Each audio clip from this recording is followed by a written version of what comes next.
So we're gonna get started. For whoever's here, if you guys could turn your cameras on so we can participate. But I'm gonna start recording.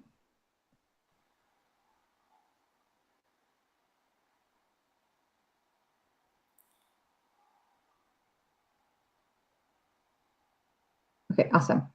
Okay, I'm gonna get started with a quick land acknowledgement. So before we begin, I'd like to take a moment to acknowledge that we are gathered on the traditional and treaty territory of several indigenous nations. Vaughan is situated on the land covered by Treaty 13 and the Williams Treaties. This treaty is home to the Anishinaabe, the Haudenosaunee, and the Huron-Wendat peoples, and most recently the Mississaugas of the Credit First Nation. These nations have lived on, cared for, and nurtured this land for thousands of years and continue to do so today. As someone who has benefited from living and working here, I recognize my responsibility to honor their legacy as well as the enduring presence and sovereignty of Indigenous communities. All right, so last workshop of the co-op, and we are going to end it off with one of my good friends. Her name is Shivani. So I'm just going to read out your bio, Shivani. Shivani Joshi's artistic practice stems from years of embodying Bharatanatyam training and Indian folk dance styles. She continues to nurture her artistic practice with pieces that combine props and narrative to explore modern stories, and she plays with visual metaphor and physical form. Shivani graduated with an MA in Performance Studies from NYU Tisch in 2021, where her dissertation focused on communities of women creating cultural spaces, colonialism in India, and how it affected Bharatanatyam as a whole. She works as a Bharatanatyam dance artist, an arts educator, and a guest speaker, offering workshops about Indian heritage, women's space, and diversity. Shivani was a contributing writer in the Nova Dance book, We Will Remember This, published by Dance Collection Dance Work. So today's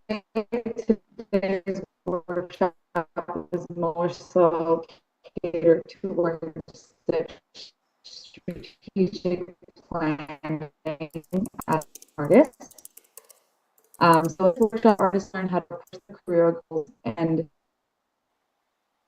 sorry, can you guys hear me?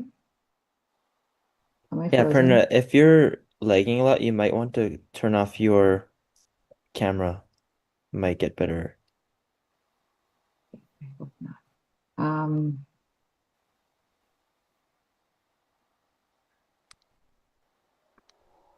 Oh, Oh, it looks like Brenna's been kicked out of the meeting. Can you all hear me okay? yeah, Okay, yeah, I well, can I can hear you. I can introduce myself if that's okay Sh Sure. for the Sure. people that haven't got it. Brenna, are you back? Is it please okay? do. Please introduce yourself. My Okay, my cool. computer is not reliable today. Go ahead. That's okay. I'm Shivani Joshi. I did not start out trying to be a dancer, but I started out doing kinesiology, working in patient care for a little while, going back to school for psychology, getting massively injured because I was training as an Indian classical dancer from a very young age. And while I was injured, I found these ancient texts on dance in India and how colonial legislation was being put forth to ban these dances. And then I made a radical decision to go and pursue my master's and become a dancer.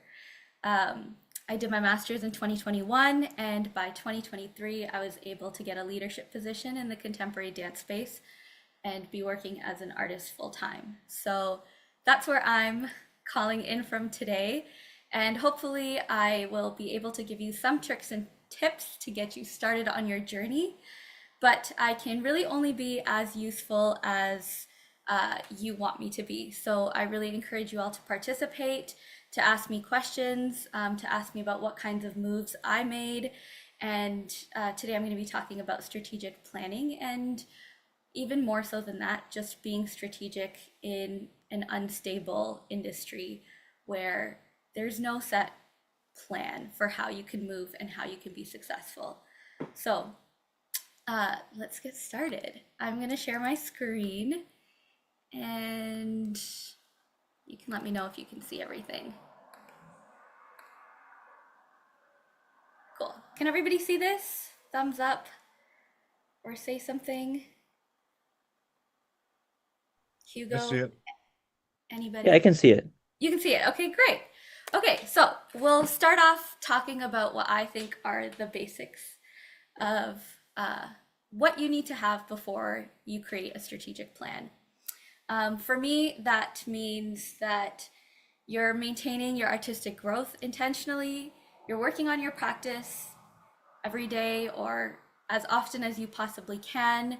You're connected to what kind of work you want to create, and you are essentially like maintaining a discipline in terms of how you approach your work. Not everybody gets to be an artist full time, but if that is something that you're looking for or trying to work towards, it's so helpful to be ready for when things come your way. You're attending art shows, exhibitions, getting out there and consuming the kinds of arts that exist in the spaces that you want to be in. You're drawing inspiration from life, your peers, your support networks, books, and keeping ideas at the ready. The more of these that you have, the easier it will be when you have to pitch somebody in a random opening reception that you might be attending of a show where you know nobody and nobody knows you. But these things do happen. So being ready for talking about your art and showing your art is really important, actually. The other thing that I think is just like the foundation of starting an artistic practice is viewing your materials as living documents. For me, your documents that people tend to ask for the most are your bio, your artistic statement, descriptions of things you're working on right now.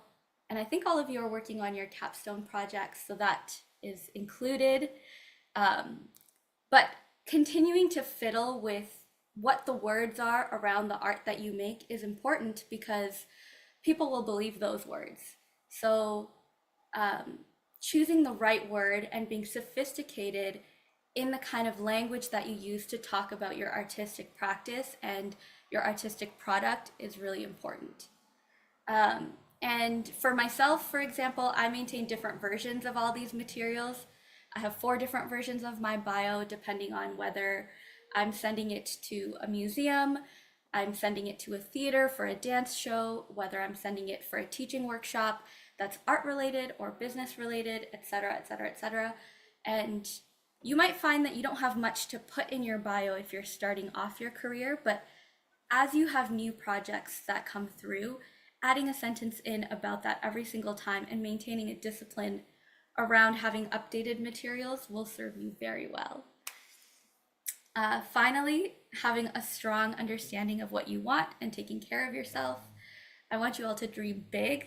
It's not necessary for you to worry about the fact that the dance industry or the music industry or the arts industry is hard to break into. I think being ambitious and taking control of what you can take control of is really important.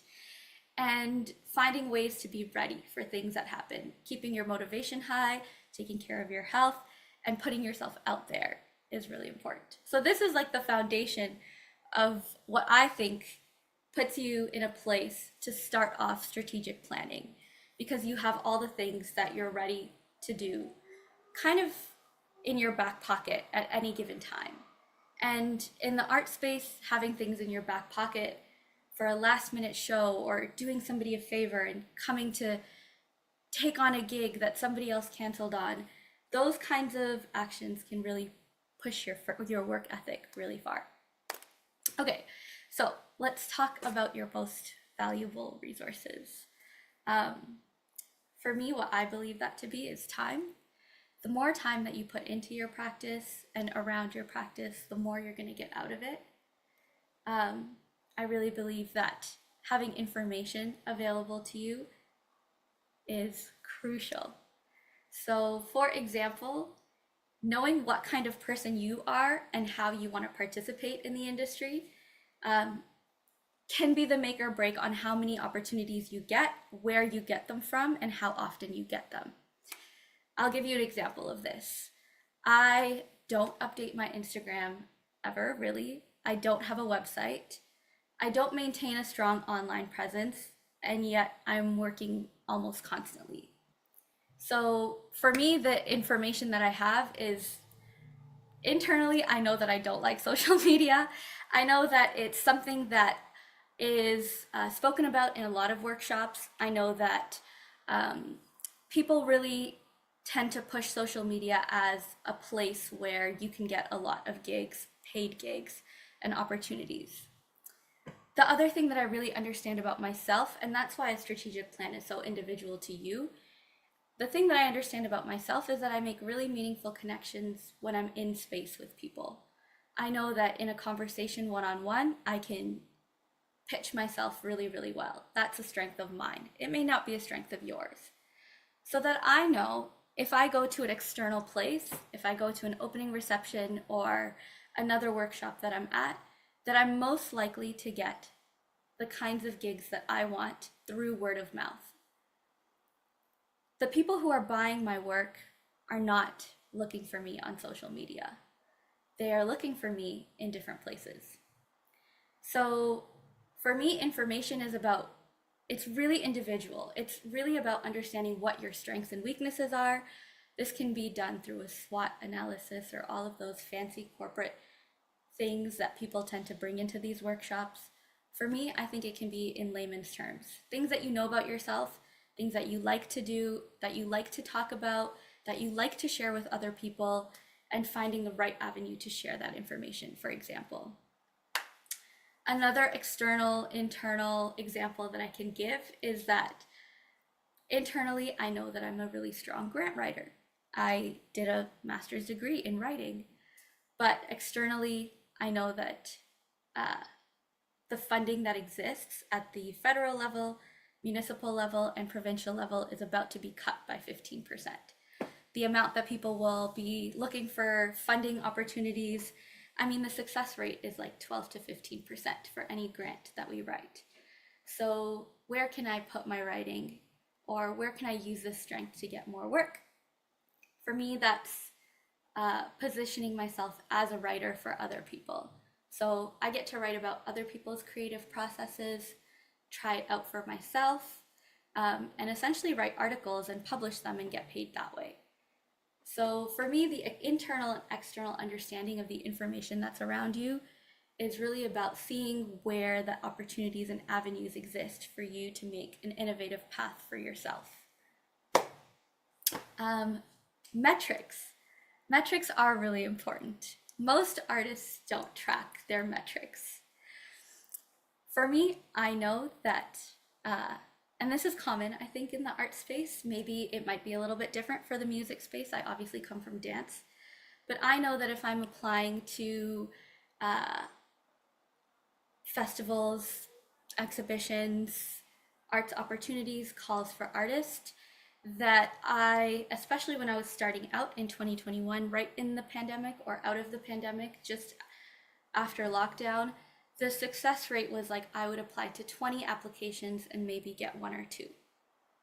So for me to get anything, I would be applying to 20 to 25 applications.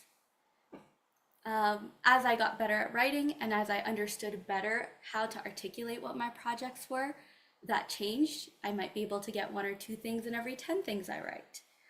But really understanding what the success and failure is of different ways in which you're getting opportunities can help you figure out where to focus your attention and your time, especially if you don't have a lot of time. The next thing is developing your instinct. This is the hardest thing to teach, and I might not be able to teach you this at all. Certainly not in the 2 hours that I have to hang out with you all.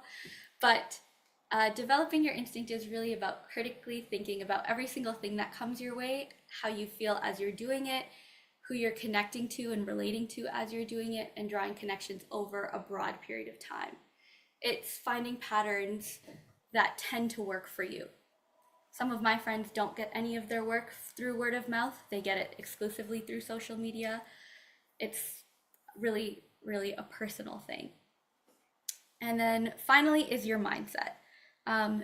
Maintaining your own level of confidence around the work that you're creating, and maintaining a lot of resilience and grit will do you really, really well.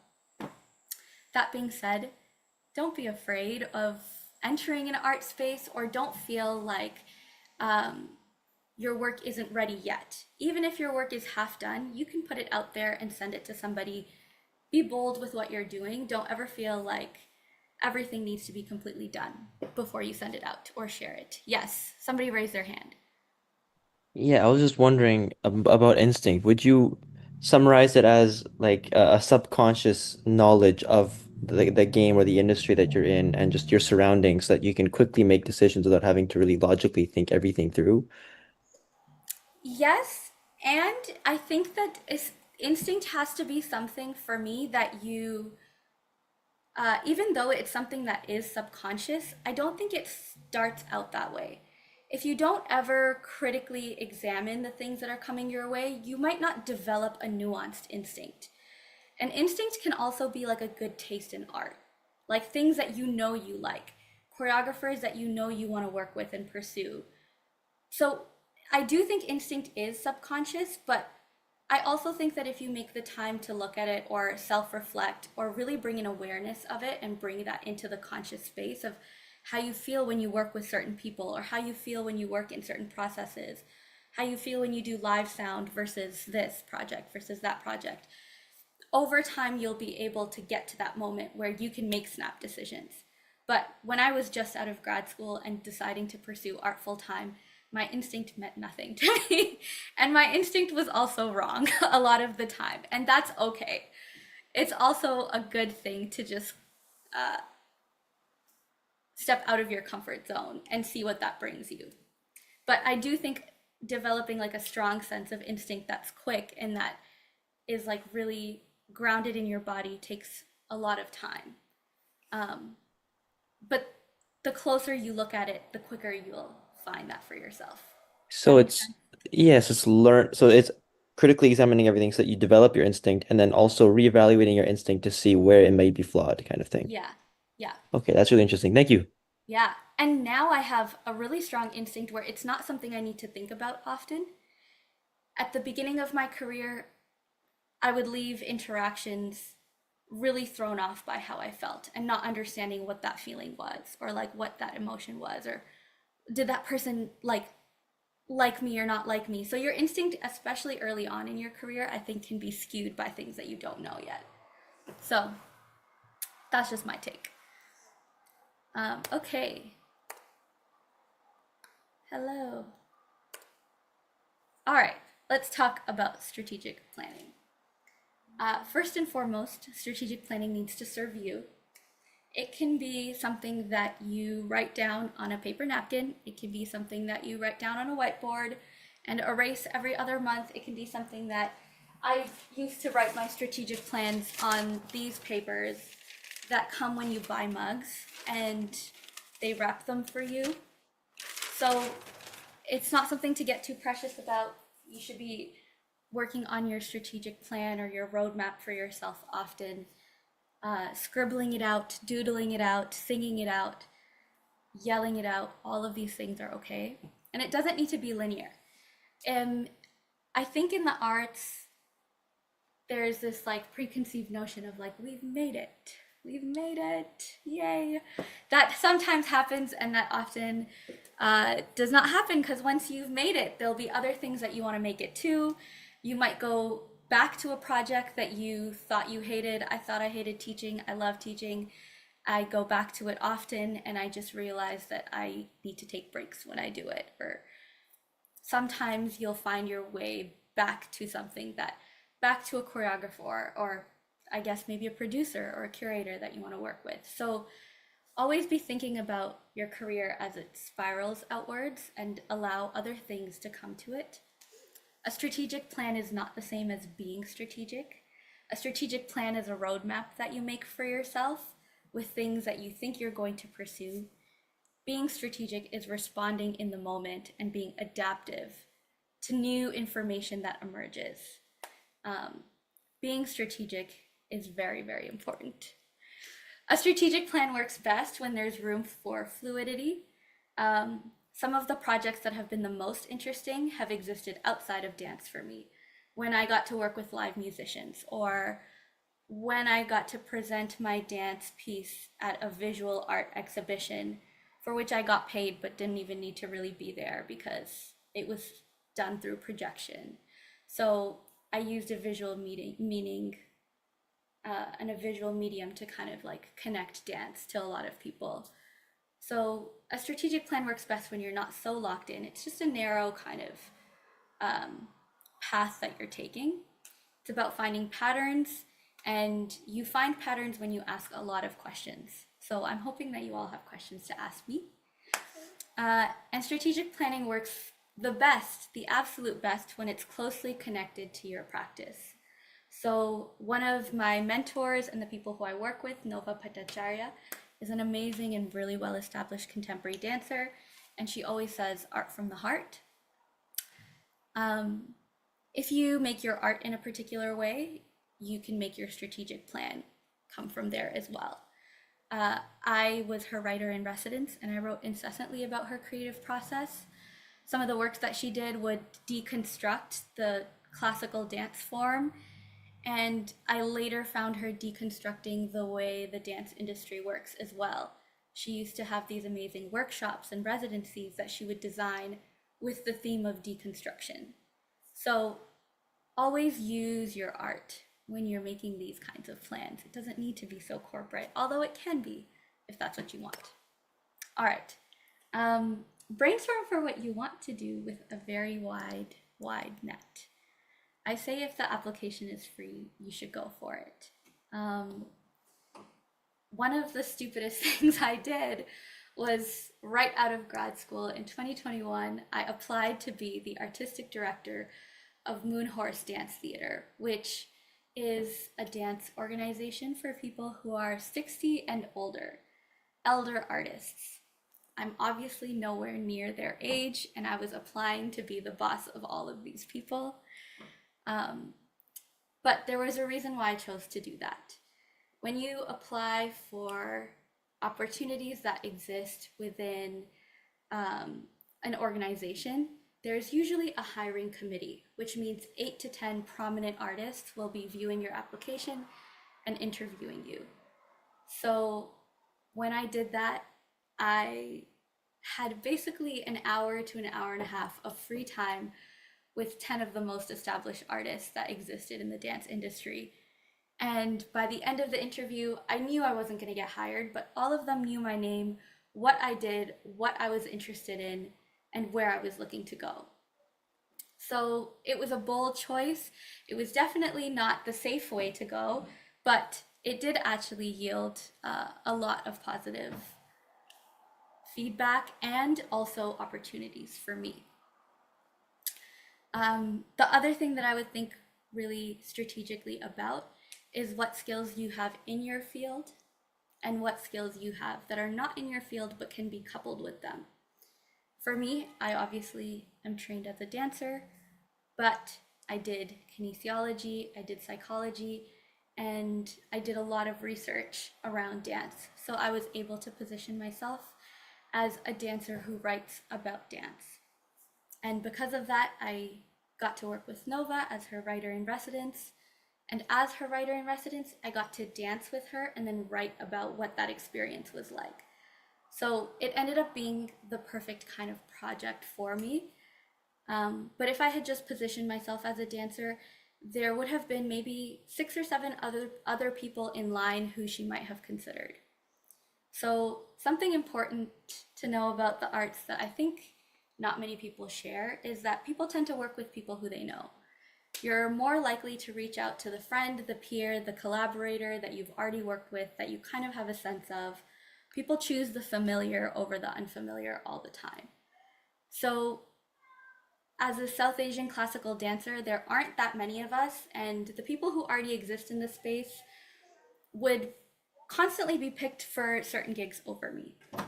For example, there are a couple of residencies in which they exclusively pull dancers from 1 or 2 dance schools that are really prominent, and all of the rest of us are always kind of wondering why we never got to go to that residency or participate in that project. And it's a project that happens every year. So I've applied to it so many different times, and I always was like, why is it that I'm not getting this? Oh, all these other dancers are getting it. The same 7 dancers are getting this project. What's going on here? What is the question that I need to be asking about what is happening? And it turns out it's not something that was advertised, but they would put out a call every single year. But within that call, in their minds, they already kind of have a partnership. The artistic director of this company knows the artistic director of that dance school. And so they're kind of funneling dancers from here to there. The ways that you figure out these things are by having casual conversations with people and just trying things out and looking at how things happen over time. The fact that this was happening took me a couple of years to figure out. And this happens all the time. So getting your face out there and brainstorming as far wide as you can is in your benefit, because sometimes the opportunities that seem perfect for you are already kind of locked down in ways that you don't yet understand.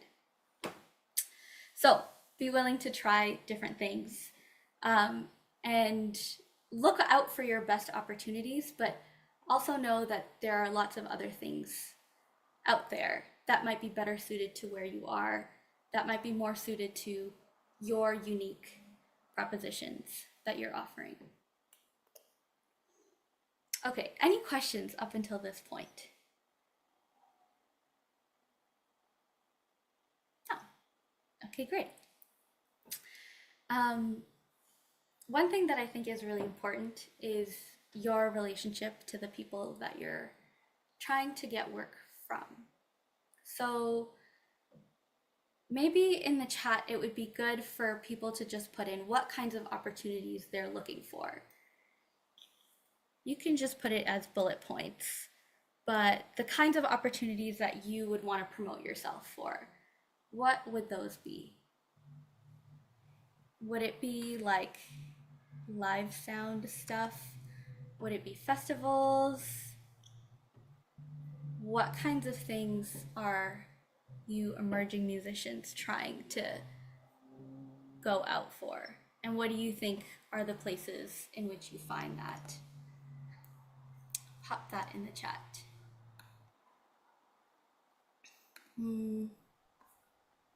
Festivals, residencies. Yeah, residencies for creation are really important. Actually, it can be a great way to get your work out there. For festivals, for music festivals, is it things that are like outdoors? Are there different kinds of festivals that you already know about that you're looking for? I know about the Small World Music Festival. I know about a couple of music festivals, but I'm curious to know more. You can put it in the chat. Some people promote with social media. I don't do that. I promote with my one-on-one connections. I get most of my work through conversations. Keep in mind, a lot of dance festivals look for a live band.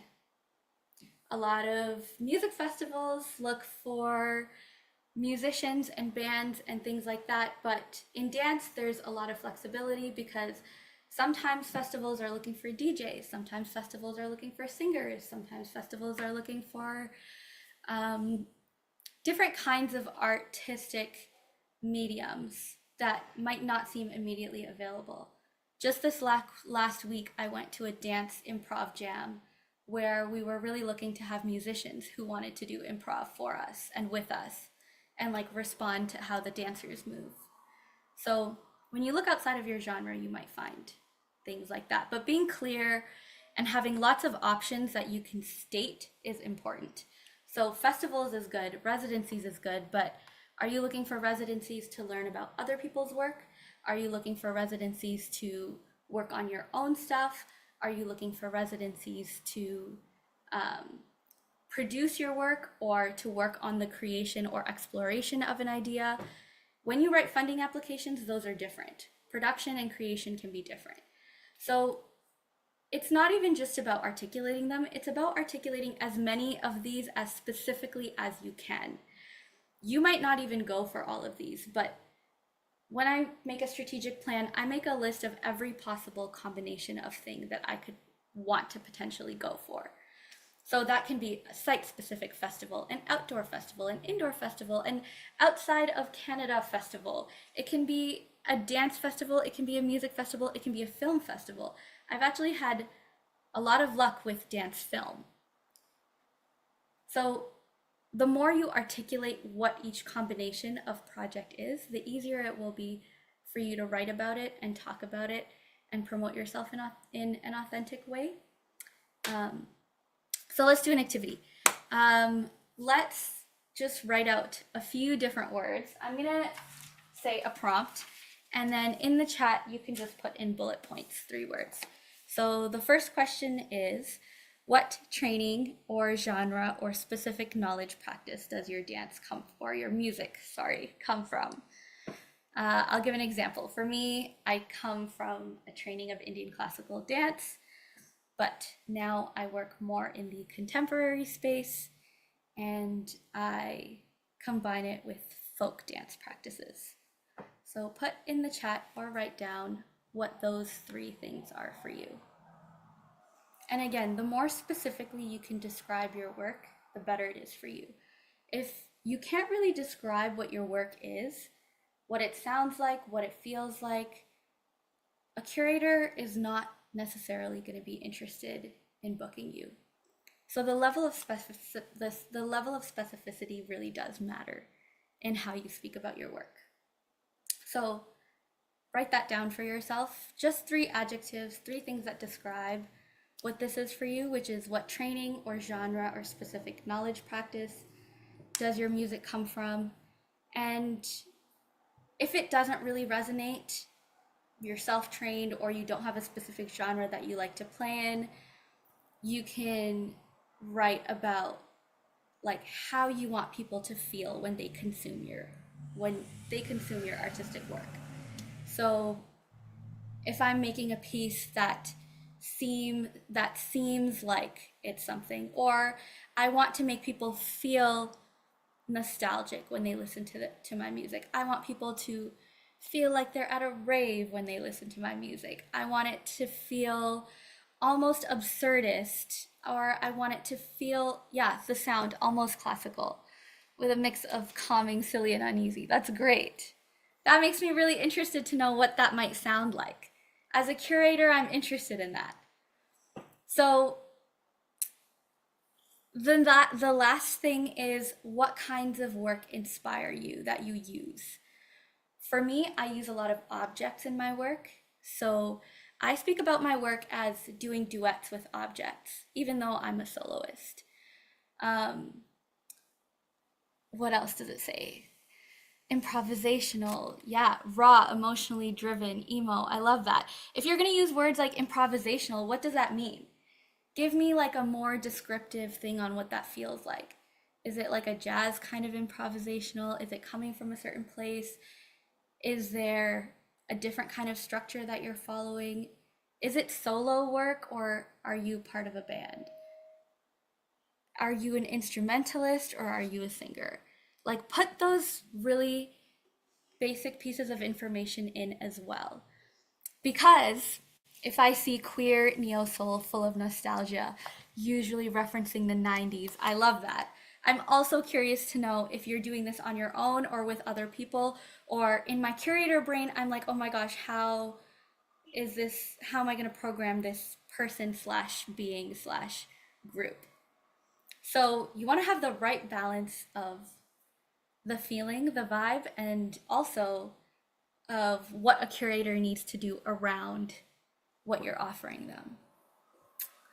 And if you can find a healthy balance between sharing what it is that a curator needs to know, which is all the details that would involve them booking you, and also how you're going to make their audience feel, you're probably going to speak about your work really well. Okay? But it's really important to develop this kind of relationship with your words and with your work. And if you just pick 9 words to talk about each song of yours, or each album, or each project that you work on, you'll start to get close to being able to have an artistic statement or being able to have a pitch that's really strong. And you can balance between some really practical words, some words that are what you're inspired by, what your references are, which is important, and what you make your audience feel. So if you can write 3 words, 3 words, 3 words, maybe even about your capstone project that's due, then you will be in a pretty good place. Okay.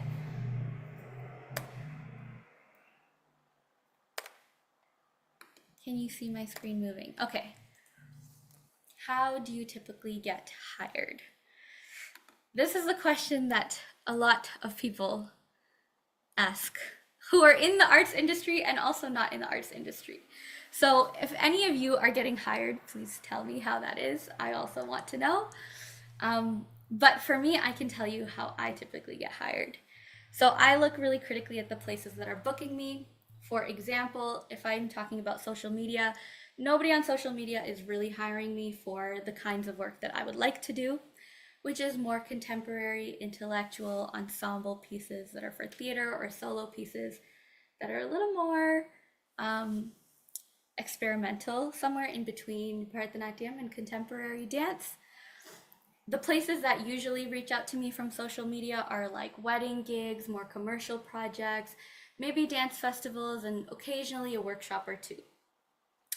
The people that hire me through word of mouth are the people that want to work with me over a longer period of time, that have read the things that I've published, that are interested in following the websites in which I send my articles to.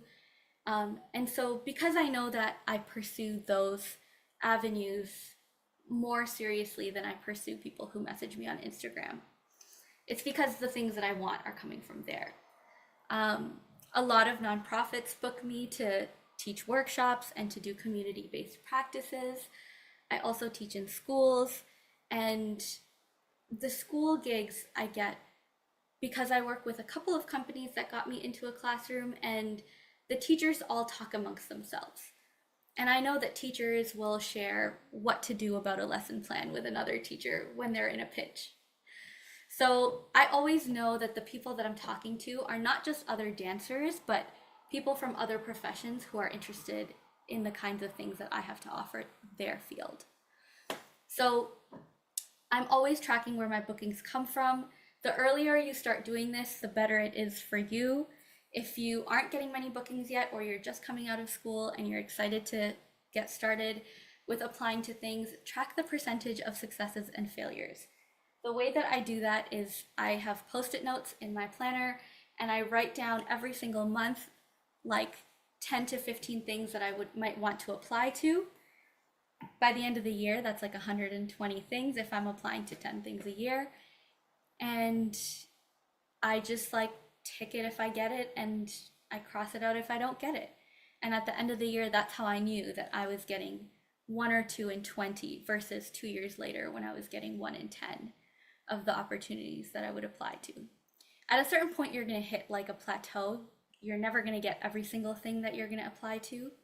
And the reason for that is multifold. One is that curators want new artists every single year.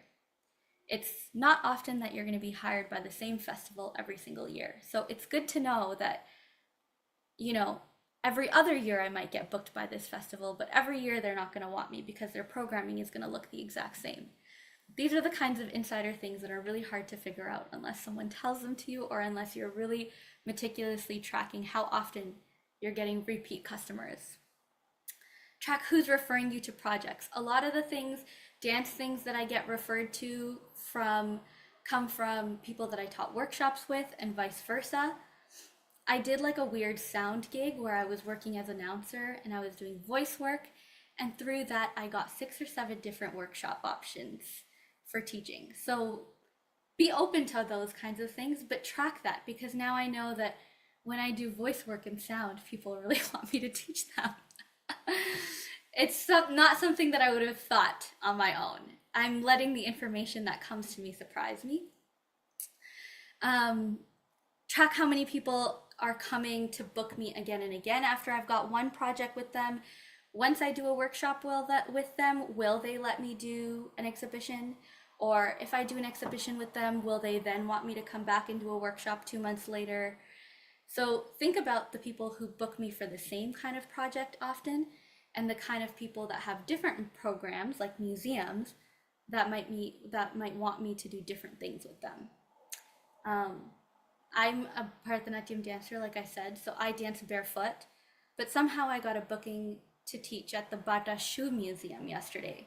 So how does that happen? You know, being really open to opportunities and being able to pitch what I can do with my feet in a way that's interesting to a shoe museum while I dance barefoot is something that you can only figure out as you're talking to people and as you're exploring how to talk about your work. And also with the connections that you make. So making connections is really important.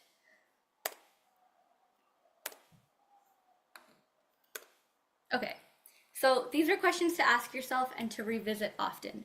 So at the beginning of the year, I write down all the opportunities that I might want. Big dreams, small dreams, everything in between. I write all of those down. It could be a big theater show. It can be doing a creative residency. It could be getting 3 festivals, joining a dance company, etc., etc. I write down everything at the beginning of the year. You can do this at any time. And then each month I ask myself what I've applied to, what I've gotten, and how that relates to all these things that I want. I try to keep my options really open, especially if you're an emerging artist. I recommend that you go for anything that you can. As you get older, more established, and more entrenched in your industry, you can choose to be more selective. But early on, you want to think about what you're willing to do and try, what your best opportunities are, of things that you get, which ones feel the best and nourish me. I know that I tend not to like as much commercial work or wedding gigs. Even though I get asked about it often, I tend to say no to many of them, and I pick and choose the ones that feel fun or that feel like, oh, I can dance right now. I tend to get lots of requests to teach Bharatanatyam on a daily, weekly basis, but what nourishes me is my own solo practice and doing dance and being called on tour and doing performances, and it's hard for me to balance those two at the same time. So if you get 2 different projects, which one is the one that you're going to pick? And if you pick all these different options for yourself and then put them side by side and just think to yourself, which one would I go for? The festival or the creative residency, or this or this? As you ask yourself questions like that, you'll get closer to the kinds of work that you want to be finding and figure out how to prioritize the things that are most important to you. But at the beginning, I would recommend casting a wide net and doing as much as you possibly can. Okay, let's do this thing together. So I'm going to stop sharing screen in a second, and what we're going to do is build a landscape. This is not a dance landscape. You can build a music landscape, but I'm going to ask you right now to just go online, do a quick Google search, and search up maybe 2 different calls that are open from now until, let's say, December. It can be anything. You can search up site-specific music calls, outdoor sound, live sound, exhibition, residency, in process, festivals, etc., etc. And just gather the link to the place, the deadline, and what kind or what category of project it would be. So I'm going to stop share, and I'm going to open whiteboard, and I'm going to give you all maybe like 5 to 7 minutes to just pop stuff in there. Anybody can put in like a little text box, and then you can put in a call. So yeah, I'm gonna have you all add in a couple of things, and maybe I'll make a couple additions myself. If things are mostly in the summer, then, but there are a few festivals that put musician and artist call outs, then put that link in there and just put the dates when those things are due. This is market research. If all of you put in 2 things, then you'll have a pretty solid dance or music landscape of things that are coming up that you can apply to. So I'm going to let you take a moment to do that. I found a couple of calls, so I'm going to add those in as well.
I'm going to give you a couple more minutes to add in a few more applications.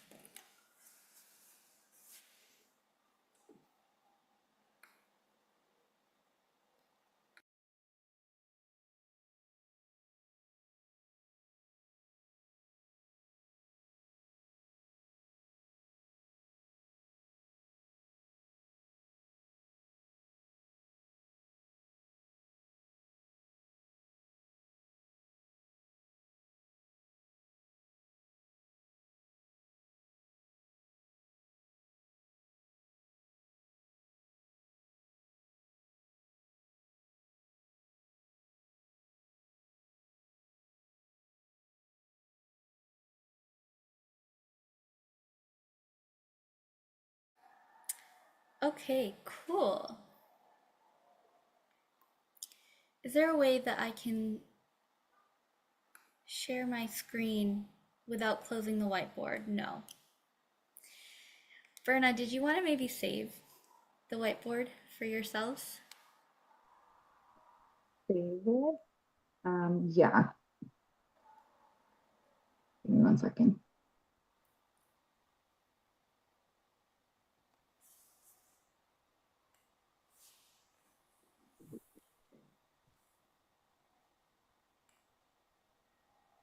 Okay. Okay, cool. I'm gonna close this.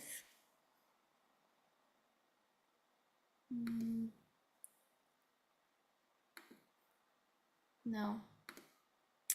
Okay, so essentially, if you're spending the time to do this kind of research, you'll start to identify a couple of different things.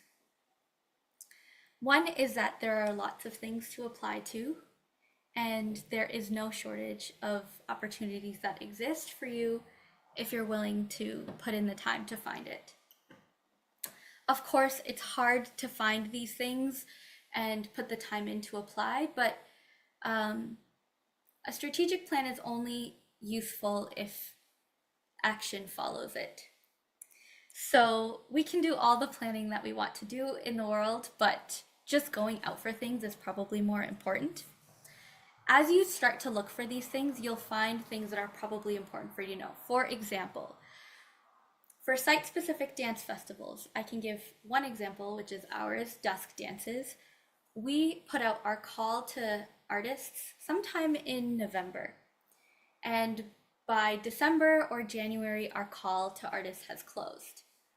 From January to March, we are looking through all the applications, and August is when the festival opens. So for summer festivals, if that's what you're looking to do, you might want to have some stuff ready by October or November, because all of the festivals that are outdoors usually put their calls out pretty early, at least 6 to 8 months in advance, because that's the demands of like how long it takes to produce the festival.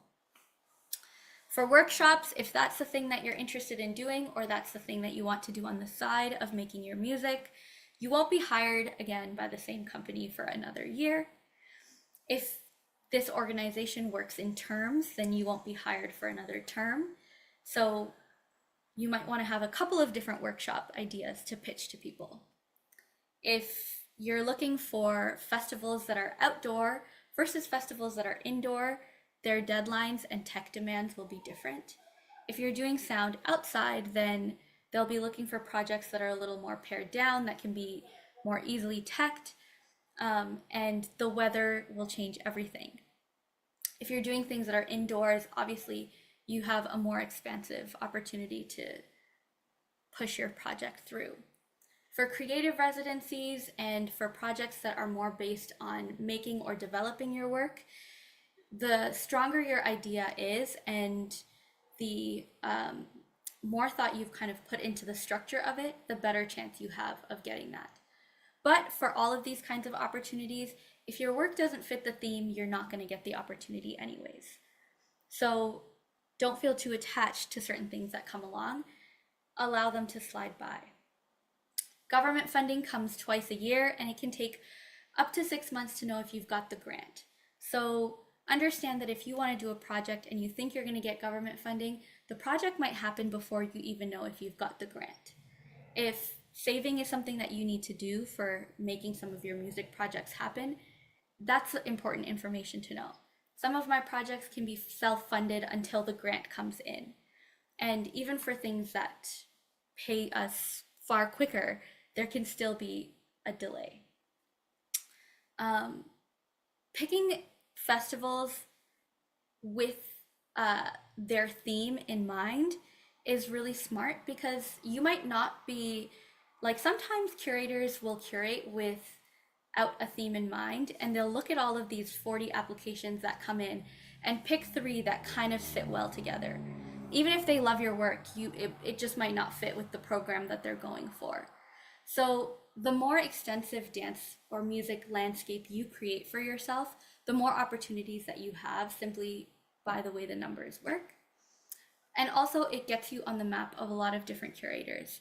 We sometimes aren't able to program somebody within a year because they've sent us a draft of a piece, but we're really interested in the work, so we're going to commission it for 2 years later. And in that time, we're going to give you a letter to write your grant. We're going to give you other opportunities. So knowing how far in advance you need to work is really important for an artist. So many of the projects that we want to do now, we might not get the opportunity to present until much later. And the tension of like what is actually realistic and what we do can sit very much at odds. So finding ways to balance that for yourself is also important. Pursue mentors. Always pursue mentors. Does anybody know how to pursue a mentor? This is very important. This is one of the most important things. Wow, somebody has a spreadsheet of applications. That's amazing.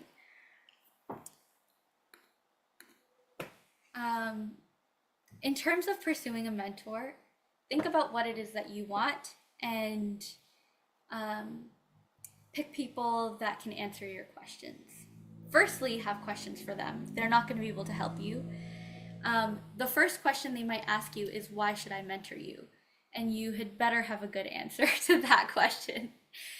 But have a really solid understanding of their work, know their aesthetic. It doesn't need to be your aesthetic. It doesn't need to be the same. It's probably helpful if it's a little bit different. And having 2 or 3 mentors at a time is really good for you. One of the mentors that I pursued in 2023 was an ex-Olympian gymnast who then became a Butoh dancer, who then became a choreographer, who then became the artistic director of 3 or 4 of the legacy dance companies that exist in the contemporary space. But before that, I was tested several times, although not everybody will test you. And she really wanted to know that I was going to have a lot of integrity around her work. She ended up inviting me into her rehearsals and into her creative process in a really vulnerable way. So it was really important to build the relationship authentically. I wrote her several letters, I followed her around, I went to her workshops, and then I wrote out an entire grant of how I would like to be mentored, presented it to her when I asked for her mentorship, and then allowed her to make any changes according to what she saw fit. So for me to get this person to mentor me took quite a bit of work, and it was definitely all worth it. A good way to also move in the industry is to know who the collaborators are of the people that you want to be mentored by or of the people that you want to work with. Denise, my mentor, doesn't dance anymore. She's 70 years old and she's a badass. But the dancers that she works with are also people that I'm interested in working with because I'm interested in Denise's aesthetic. All the people around her are also have some similar values. So it can be a good way to connect you to other collaborators that you might be interested in. Even if you're working in a solo kind of environment or you're working as a solo musician or a solo artist, understand that their collaborators could be a dramaturg, their collaborators could be another instrumentalist, their collaborators could be anybody really. So be open to what those other industries might offer you. And also, as you're working with a mentor and pursuing them, be patient, be caring, obviously maintain your relationships with them, but understand that some of the information they give you, you might not understand for 3 years. The things that I know from working with Nova now, I was told 3 years ago and was like, yeah, it makes sense. Like Denise only talks to me in proverbs and I have to make sense of what each of those things mean. But the best mentors will challenge you and they will not give you the thing right in your hand. They're going to make you work for it. So also pick mentors that are the best for what you want. Be really selective about who gets to mentor you and whether your values align. And also be really clear about what you can offer them. I volunteer at all of my mentors' events. I always am present at the things that they're doing and showing my interest in their continued work. And I make a lot of effort to reach out to them and to maintain our relationship because they're much busier than me. But if you have the right mentors, I do believe that your understanding of your work will go really far, much quicker than if you don't have that. Okay, back to metrics. Divergence out, convergence in. At the beginning of your career, move as wide and broadly across genres as possible. Like I said, don't feel so tied to just working in the music industry. There are opportunities that I've had in the visual arts exhibitions, doing performances that responded to people's artwork, to doing different kinds of projects that had nothing to do with what I was doing, but somewhere along the way I found somebody or something that resonated with me. As you figure out what's working for you, you can begin to narrow into things. I think this is something that takes several years. I think for the first couple of years of your career, um, it's in your best interest to move as widely as possible. Keep your numbers close to your heart. Know where you get paid work from, who's referring you. This is one of the most important things for you to figure out where to put your time in to get more paid work quicker. And talk to what your peers are doing. Some of my peers who work in the commercial space are doing showcases, gigs, different kinds of projects, concerts, things that are really fun and exciting that occasionally I get invited to. And I never really know that the way that I'm moving is differently until I talk to them and figure out how they're getting work. And experiment. Like, this is part of your artistic practice. So feel free to be bold. Pick something that you want to be really experimental about and run with it. Don't let these like terms limit you. And if that means putting yourself in a room with a lot of artistic directors and giving an interview you know you're not going to get, that is okay. That actually worked out very well for me, by the way. I now lead a contemporary dance festival, and a lot of the people who are on the hiring committee are now peers of mine. So be bold. And also, the last thing that I think is really important that people don't state often enough is to understand the people that are working in the industry. If you're building relationships, take care of them. Share work within if you're able to, but also understand really clearly who hires who. By this, I mean, as a producer, when I do Dusk dances, I hire the same team every single time. But if someone on my team is not available, then I'll look internally for a recommendation before I put out an open call. When you know that, when you work other kinds of gigs, it becomes really important to like network with people who are sound techs, who are lighting designers, who are going to bring you in to other projects that they're working on. I got invited to do an e-read for a script because I was working with a dancer on some other thing. So know who gets hired in your niche, know who's doing exactly the same kind of work as you, and figure out who they know versus who you know. A great way to do this is to just search up people's bios online, pick the 5 most prominent music festivals, organizations, etc. that you know, go back in time, look at all the programs, read all the bios, figure out who all those people are, and look at their bios and see what they've done to get to the point that they're at. If you pick someone who's just somewhat ahead of you, and then you look at their bio and see what projects they've done and apply to all of those things, like, it can be something that scaffolds you as you move forward. A lesser known thing is know who gets along with whom. Some people tend not to work with each other for various reasons. You might not get hired by both of those people, especially if you're being hired by one of them. And know how to stay away from the politics between people when that arises. I think a lot of people don't often know what the politics are, but if you're having informal chats with people and networking and going to opening receptions of festivals or just like the free events that they have around the paid thing that they do, you'll kind of start to hear some of the rumblings of what the industry people are doing.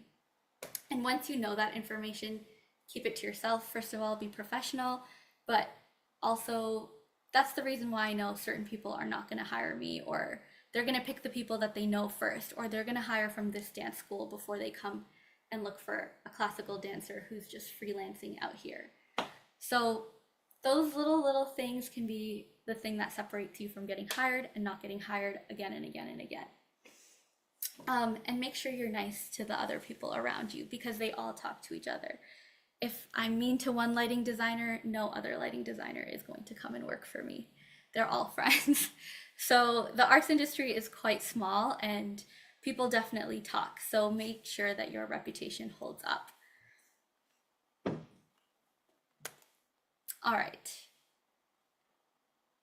Finally, do what makes sense for you. Don't be seduced by the things that everybody else is doing, and be really innovative in your own approach. like I said, for some people, doing Instagram lives every day or putting their improvisations online might really gather a big audience. For some people, publishing consistently might gather a large audience. For some people, posting their music on Spotify might gather a large audience. But don't feel swayed by what somebody else is doing. Really look at your own metrics and stay true to that. Adjust your own metrics as you go and distinguish between what you're doing now and what you want to be doing later. The purpose of gathering all the information as you're doing things is to help you figure out whether you're getting closer to your big dream or whether you're moving farther away. So make sure that you are keeping those things in mind. Like I said, I write the things that I want to be doing every single month and every single year. And so I keep it really close to my heart and I look at it every single day. Use your instincts to make clear choices. Think about how you're feeling as you're going through different projects, as you're working with people. You'll find that certain people make you feel really calm. Certain projects make you feel really anxious. They don't have their shit together as they're hiring you to do that. Keep those notes in your mind because it helps you figure out how and with whom you want to work as you pursue more projects. And be intentional and believe in yourself. Like you can accomplish all the things that you want to do. Don't be afraid to be more ambitious and set a big goal. And also be really smart about how you get there. And that's that. All right, a few little hidden gems that exist in the industry. Objects in motion stay in motion. Once you get momentum, you will continue to have it. And so focus really hard on gaining some momentum around your work and continuing to propel that further. Always maintain a positive tone about your work. You don't need to feel good about what you're doing all the time. Sometimes we have bad days. Sometimes things are hard creatively, but always maintain a positive tone around your work as you speak about it and center the things that are the most important to you. So always find a way to ground yourself in a practice.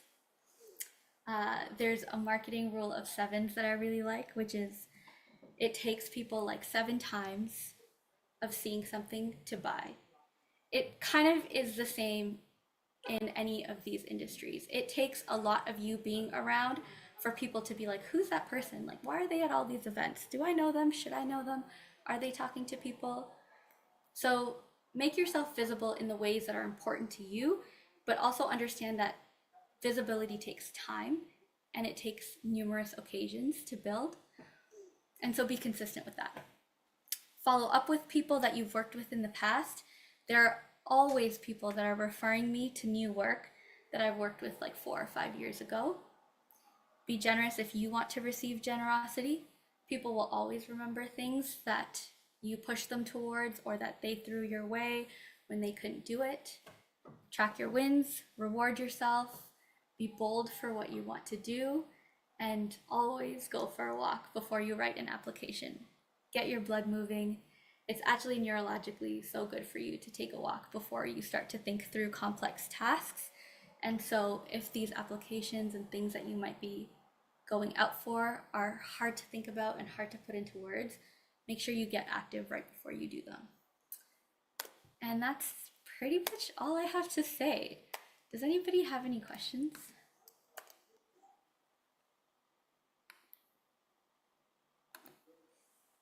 Okay. Not a question per se, but you mentioned something or you touched on something that I've been questioning a lot lately is like what do I need? Okay, sorry, rewind.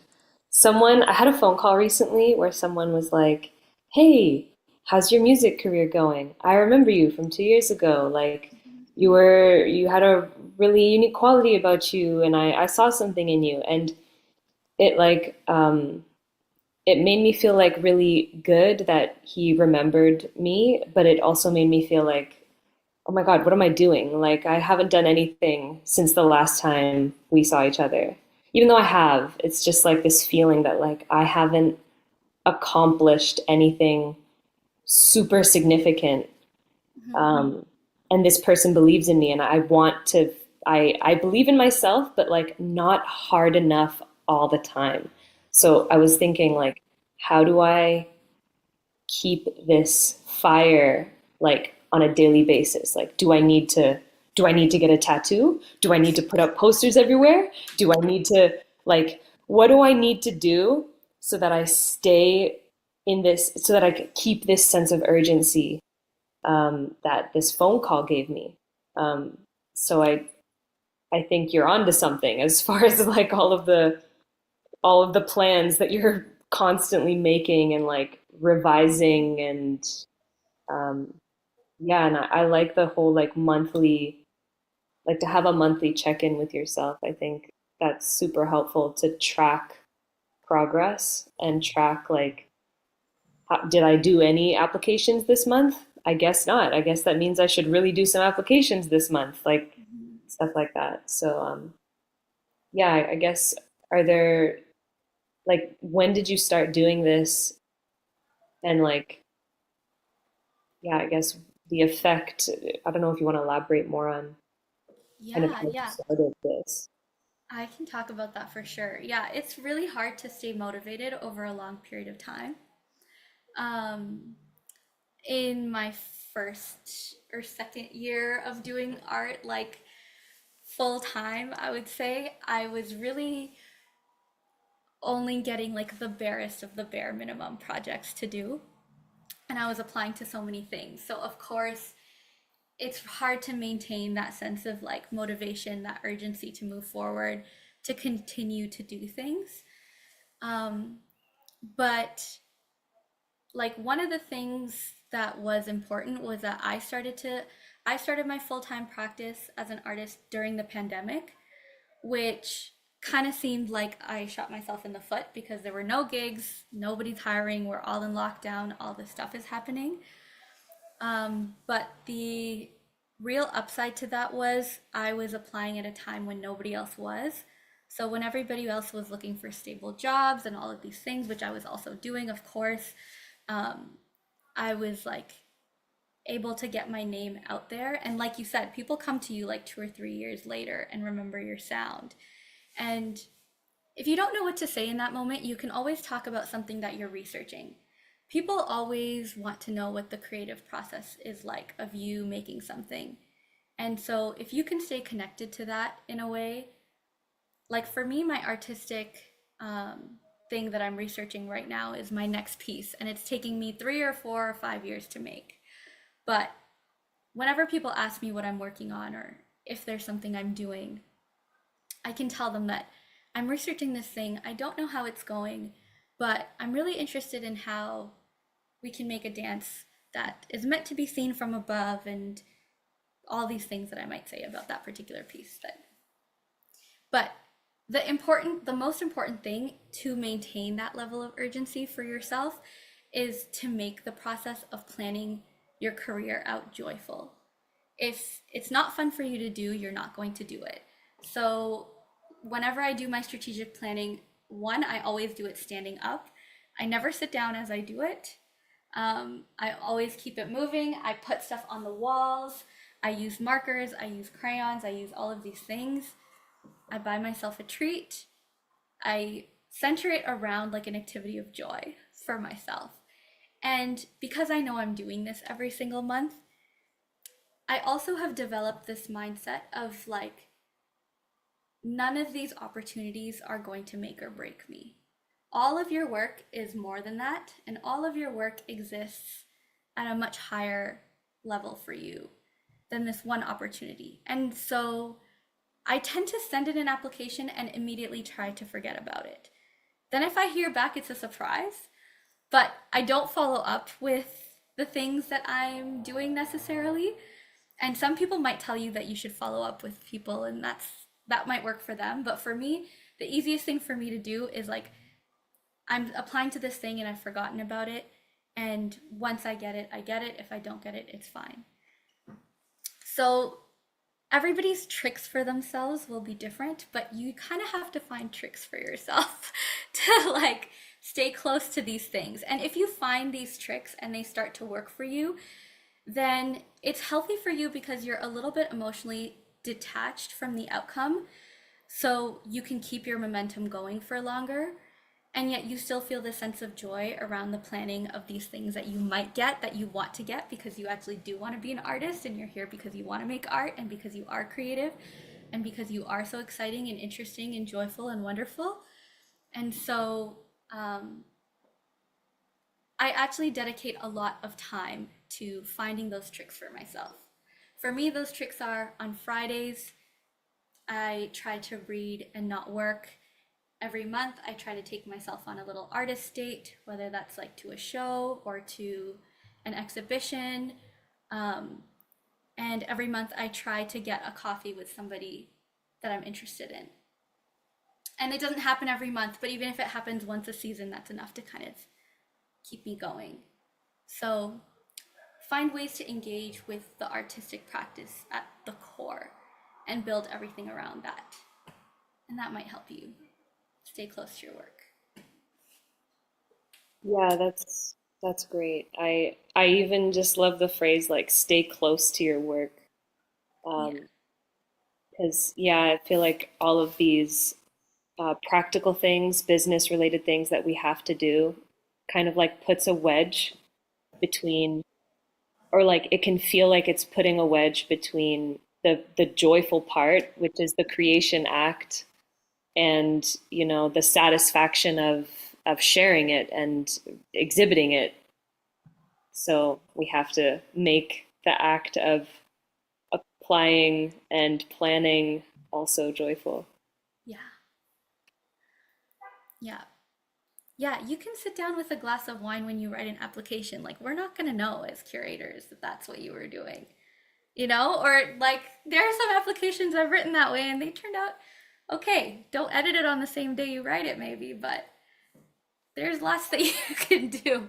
Your writing might actually be more creative that way. So, explore ways to make it fun.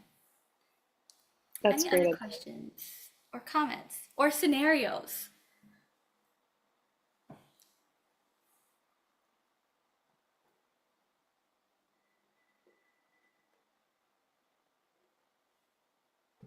I have a, I guess it's kind of like a question. I know you mentioned that you have like, you track monthly, and Yeah. I think sometimes with the going with the flow and like finding opportunities, because that's how they come to you, you kind of find them organically. And I think especially in a line of work like dance, it's all word of mouth, and music as well. It's all word of mouth. So how do you how do you balance not getting distracted by every opportunity, because it is enticing and it is something that's like, oh, this could help my career and this could help me, and I'm just starting out, et cetera, versus having like a clear goal at the end and being like, this is what I want to achieve. Like, is it important to stay rigid towards that goal? Is it does it kind of change? Like, how do I maintain that balance of staying true to the goal versus exploring the fluidity of opportunity? Hmm. That's interesting. I mean, like what you want in the short term and what you want in the long term are different, obviously. In this scenario, it sounds like. And it's also, um, I think it depends on where you're at in your career. So for me, I don't rely on my word of mouth work. I act as if I'm not going to get that. The applications that I put in are things specifically that I want and that I'm going out to achieve. So I'll put in a lot of time to apply for those things.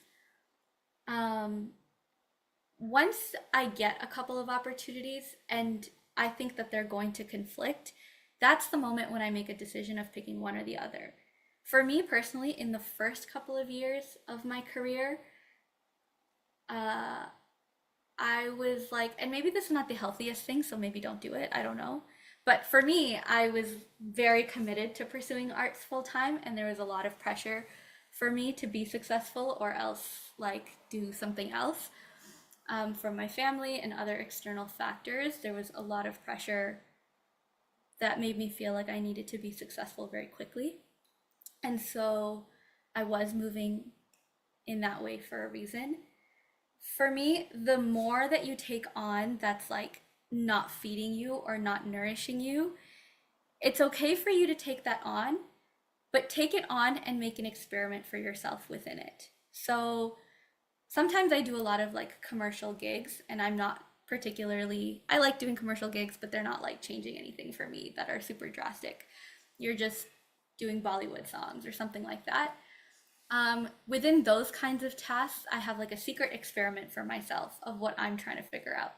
And it's like either a creative experiment or like an administrative one. So, for example, if I do a Bollywood gig and I know I have like a tech rehearsal, then I'll go to that showcase and then I'll find a time for me to stand behind the sound guy and the lighting guy and figure out what it is that they're doing. And that's interesting to me because when I make my own piece, I want to know how the lighting and sound people work. Or if I do like this professional contemporary gig, but I'm not a contemporary dancer, I'll try to figure out like what is it about the way that they're moving that I can use in my classical practice. Like maybe there's a concept, and that concept is how they think differently of using the back of the body, which as a classical dancer, I never use. So what can I do with the back of my body as like a classical dancer? So when you have lots of work that's not feeding you, find your own work within that. Find your own project within that that's going to push you in some way that you're interested in. Um, and if you reach a place where you have enough work that you like, that nourishes you, that you don't need to take that other work, then at the moment when they begin to conflict, let the other stuff go. Yeah. Does that answer your question at all? Yes, beautifully. Thank you. Cool. You guys can also put it in the chat if you guys have any other questions. Yeah. Or if you've done gigs and like weird scenarios or situations have come up, you can put those in the chat. I know I had a phase where I decided to go to shows and then go to like the opening nights of all those like receptions and theaters, and I had some pretty weird interactions and like weird small talk things with people there until I figured out what it is that I want to say to these people and what I don't want to say. I know when I do creative residencies, sometimes I have no idea what I'm doing in the studio, but then like the producer walks in and they're like, "Hey, show me what you're doing." And then you have to figure out how to navigate that when you have not accomplished anything on that particular day and they want to hear what the new sound is or the new piece of choreo is. But those like little moments for me are the ones that make or break a lot of things because those are the moments where you show yourself that you can make something out of nothing in your own artistic practice. So I never discount little moments like that. Those are also the moments where people will decide whether I'm like a real artist or not, or like, you know, like those are the moments where people, I don't know, sometimes decide whether or not they're gonna place any faith in you for a show.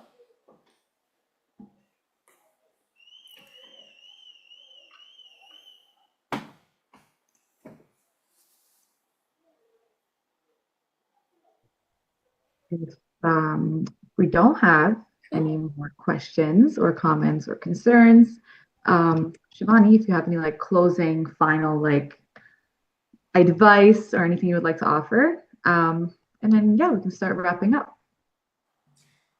No, thanks for being here. Feel free to reach out anytime. Sorry, Uh, can I ask one more thing? yeah, of course, yeah. It was about like finding a mentor. Like, I feel like social media is like an obvious place to start looking for a mentor, but I don't know if there's other places that you would start to look for mentorship. I didn't find my mentors on social media. It might be different for the music industry, but for the dance industry in particular, it feels like the older, more established dancers who are kind of like legacy, like really well known, they tend to not post on social media not be available. Like they just tend to do their work and disappear. And so they're not as like accessible online. Um, and they're also the artists that are making like the most intellectual, abstract contemporary work, which is something that I'm interested in. So for me in particular, to find those mentors who are like really, really well established, at that point, they don't need social media. Like, so at a certain point, the artists that are really at the cutting edge, I feel, not in pop culture, but in the more contemporary spaces, will not really be using social media because they just don't need to. So for me, it was really like going to their shows and like talks and workshops and being around them. But if you're looking for mentors and you don't know who to look for, like what kind of music do you make? And where do Uh, you want to be? well, I'm in Montreal, so and I do love it here. I enjoy it. Yeah. And I'm making like R&B, neo soul. It's got a lot of nostalgia. Hmm. Um, I've started to meet musicians who are a bit older than me, a bit more established, but I still don't feel like I've met or seen someone within like my sphere that like I admire in a way that I would want to do kind of the process that you were talking about, like, you know, being their little fangirl groupie, following them around and really Hmm. like soak up their essence. Yeah. Um, Yeah. I feel It's like hard to I'm, find those people. yeah, and I at one point too, I was looking for a vocal coach. Um, and I put it on my social media. I was like looking for a vocal coach, and I had a bunch of people that are my age or younger being like, yeah, like I taught or like I went to, vocal jazz at McGill, like I could teach you. And I'm like, no, I want someone that's ancient in wisdom. Like, I'm sorry, you're my peer. Like we can hang out and do that stuff together, but like I want someone with like lived experience. Not that your degree doesn't mean anything, but Yeah. like degree only means so much as opposed to someone who has been teaching people for years. Yeah. I mean, I found mentors, like, I remember I applied to this South Asian artist mentorship thing, and I probably could have been a mentor. Like, it's like, uh, yeah, all the people who were there were much younger than me. But then I had applied to this thing called the Dancer Transition Resource Center, the DTRC, and they had matched me with a much older, more established choreographer. So I didn't find that person, but I was matched with them. Um, but if you're really interested in like ancient people, look up some academic faculty members.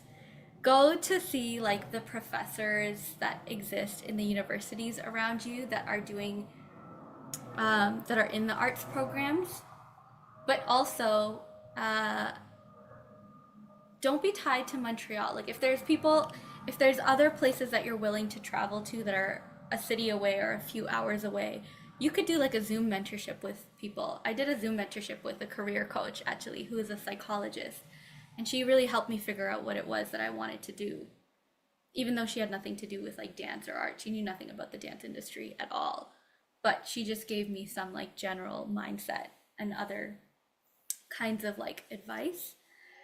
So academic faculties are really good places to look.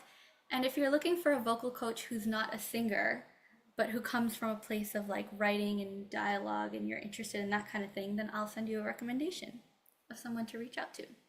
Yeah, I would love that. And then maybe just from conversations with them, they could also point me in another direction to someone else. Exactly. That'd be great. Yeah. Yeah. And professors love to teach. So they're really good to get a hold of as mentors because if you answer their questions well enough, they'll be so excited to like have someone around them that is willing to learn. So that's a great place to find mentors. Um, And then also, like, yeah, you might not find someone who has the exact essence of your sound because what you're building is something new and it doesn't exist, and you're forging a new path, and no one else has found that particular sound or that particular combination of genres. So you might not be able to find someone with that exact same interest, but you might find someone who's mixing like Gaga and classical music together, and two things that are completely unlikely, that have nothing to do with what you're doing, but have a lot to do with how you're doing it. And whenever you're mixing genres together, there's always like creative choices that you're making about what to pull from each one and how to combine them together. And so if you're open to a mentor that exists outside of your sound, but might exist in the same creative process as yours, you'll find a mentor who can give you strategies on how to like make your music sound cohesive or support you in another way, which is like the development of a new aesthetic. And only someone who's created their own aesthetic will be able to support you. So also consider that. Yeah, yeah. I'm really looking for someone that can help me like stay consistent and stay like reminded and that that I need to be consistent and that this is worth pursuing always. Yeah. Um, and yeah, to be consistent. So yeah, I'll definitely stay open to, or look, I guess look for those qualities more than looking for someone who's doing R&B like me. Like look for someone who's being consistent in their practice and they can pass on that wisdom. Yeah. Yeah. The most important thing you need in a mentor is like the thing that you need from them now, for sure. Yeah. Okay, well, I'll put my information for anyone that wants to reach out.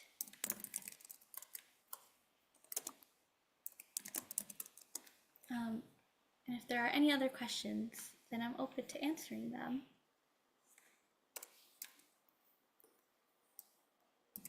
And if not, have a lovely evening. Thank you guys so much for spending your Tuesday night with us. This is our last workshop of the co-op. But yes, feel free to reach out to Shivani. She's very nice. She will answer all of your questions. But yeah, thank you guys so much for being here. And we will see you tomorrow. I'm going to stop the recording. Thank you so much.